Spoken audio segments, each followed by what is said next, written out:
ସେଇ ଚେଷ୍ଟାରେ ଆମେ ଅଛୁ ବର୍ତ୍ତମାନ ଜଲ୍ଦି ଆନାଉନ୍ସମେଣ୍ଟ ହେବ ସେଇ ଚେଷ୍ଟାରେ ଅଛୁ ଆଉ ବର୍ଷେ ହେଲାଣି ସେ ପ୍ରୋଜେକ୍ଟରେ ଆମେ ପ୍ରି ପ୍ରଡକ୍ସନରେ ଖାଲି କାମ କରୁଛୁ ବହୁତ ଜଲ୍ଦି ଆନାଉନ୍ସ କରିବି ଆଉ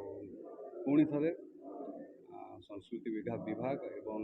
ଅଗଣିତ ଓଡ଼ିଶାବାସୀଙ୍କୁ ପ୍ରଥମେ ଧନ୍ୟବାଦ ଜଣାଇବି थ्रू आउट माय करियर मते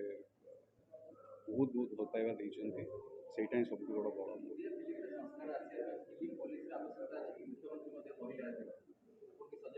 दीपटु प्रयासटा दरकार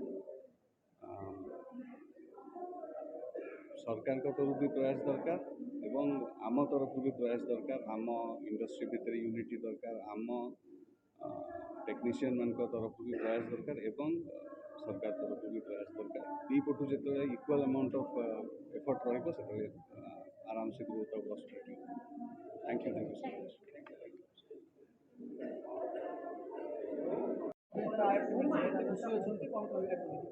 बहुत खुशी लगुच संस्कृति विभाग को बहुत बहुत धन्यवाद जनइबी ओडिशा सरकार को आम ऑनरेबल सीएम आम मिनिस्टर समस्त बहुत बहुत धन्यवाद जनइबी एत प्रोत्साहन देते ध्यान देते आम ओडिया सिनेमा प्रति बहुत खुशी लगुच पावर को आज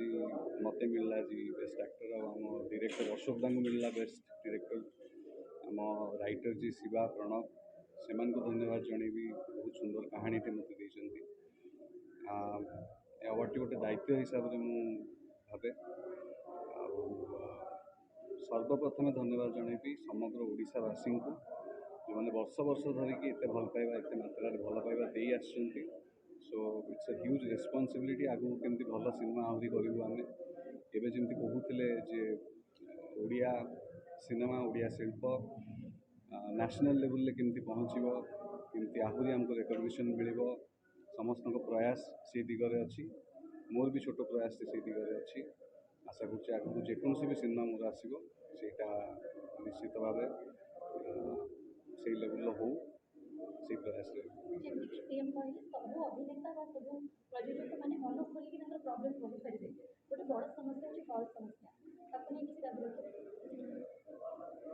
सेटा बहुत खुशी खबर जे से दिगरे ध्यान दौरान आम सरकार से दिगरे ध्यान दौरान